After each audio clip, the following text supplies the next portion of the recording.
Bernie Taupin. I like your lyrics, and I could hear the whole tune in my head. It was all there, I could see all the notes, and I just had to get it out. You can do anything you want. You can be anyone you want. And it's going to be a wild ride.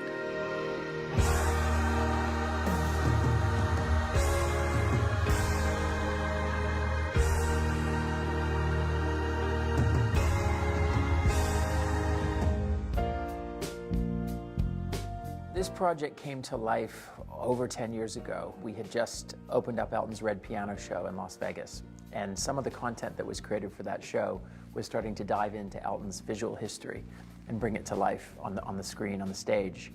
And that triggered something inside Elton where he said it would be great to do a film about my life that captures that same sort of spirit. If I was going to do a movie on my life, or someone was going to do it, I didn't want to do a biopic. My life when I started to become famous became really, really extraordinary and kind of surrealistic. And that's how I kind of wanted the film to be. I mean, I wanted it to be fun, and I wanted it not to take itself too seriously. But on the other hand, there are a lot of serious issues that had to be addressed with my drug addiction and my life and my upbringing. So we had to get the balance right. When Elton and David gave me the script, I think they'd been trying to get off the ground for like 12 years. So I read it, and it was brilliant. I mean, I was from page one. I mean, Lee Hall had done this magnificent job of creating a musical, which isn't really a musical, a biopic that's not a biopic, a fantasy that's based in reality, and a reality that's based in fantasy. You know, getting films together is hard. You know, there are so many things that can fall down, and you get things together. We've had the script from Lee Hall for a long, long time. Yeah. Getting Dexter on board, getting the right process, getting the right team of people involved takes time. Dexter and I were trying to find a project to do together. I knew Taron, and Taron could sing beautifully. You know, Taron's audition piece for Rada was singing your song. So there was a connection there, and I just looked at the dots. So I sat with David and said, look, David, let's team up and get this film made immediately.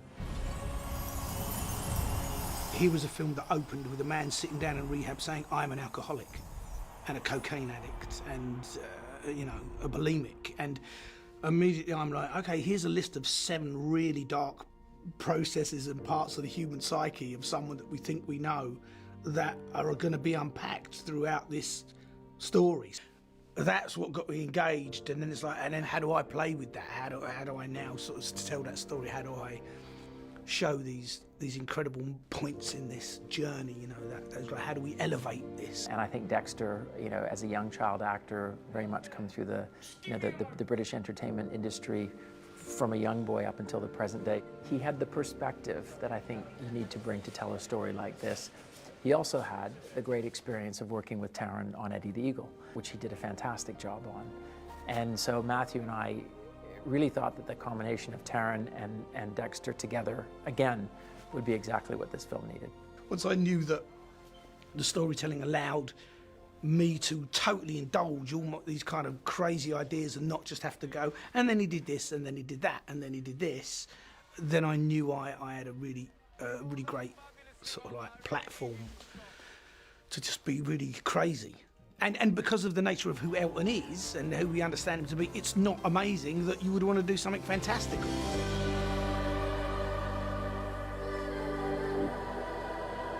I mean, I love music, and it's one of the reasons I did this film is I've been desperate to start making musicals. So my problem has been trying to find a musical where the music is the best thing about it. So when Rocketman came along, the music box was firmly ticked. Let them know who you are. Put on a great fucking show and just don't kill yourself with drugs. As you said, you have not lived a dull life, and there have been troughs as well as peaks. And how important to you is it that the film reflected that? Oh, totally. I mean, it had to be as honest as possible. But as I say, the lows were very low, the highs were very high. Unfortunately, there wasn't much balance in between. No. But, you know, it's an extraordinary life that I led from starting 70 to 1990. I mean, I did more in those 20 years than most people do in a lifetime. But I prefer to release the honest version rather than, oh, he was so wonderful, you know, he was so great. Yeah, I have been wonderful and I have been great at times, but I've also done the other side of the coin. And it's important that the other side of the coin is represented in my life. And so you have to take the rough and the smooth together and mix it together. The irrational behavior, the dark moods, the depression, the self-loathing came as a result of not having a balance in my life and getting totally addicted to cocaine and alcohol and bulimia and sex, whatever.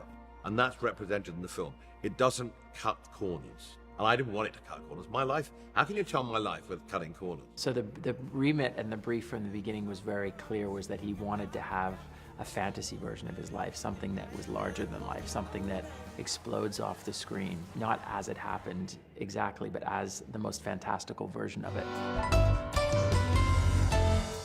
My film company's pretty nuts, Marv. You know, we're always pushing boundaries and trying to be different. So that's why when I read the script, I said, this is the one musical I feel comfortable putting my company's money into, my name on it.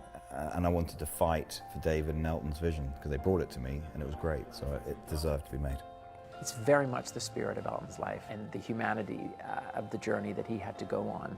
You know, music coming into his life as a young boy, it being this driving, unstoppable force that, you know, pulled him out of a very unhappy childhood and an unhappy home, that opened a door to a world that was full of infinite possibilities and an opportunity to escape from the unhappy childhood that he had, and also to reinvent himself from the unlikable person and unlovable person he thought he was.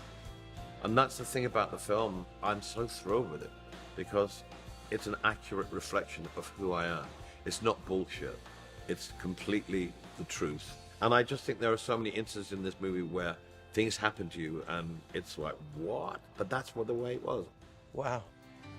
So what is interesting for us is breaking down those preconceptions of Elton's life, because there's preconceptions on the American side and globally, as there is on the English side as well. And we get to cut through all of that. We're trying to say, you know, you think you know the story. That's far more engaging for us and interesting.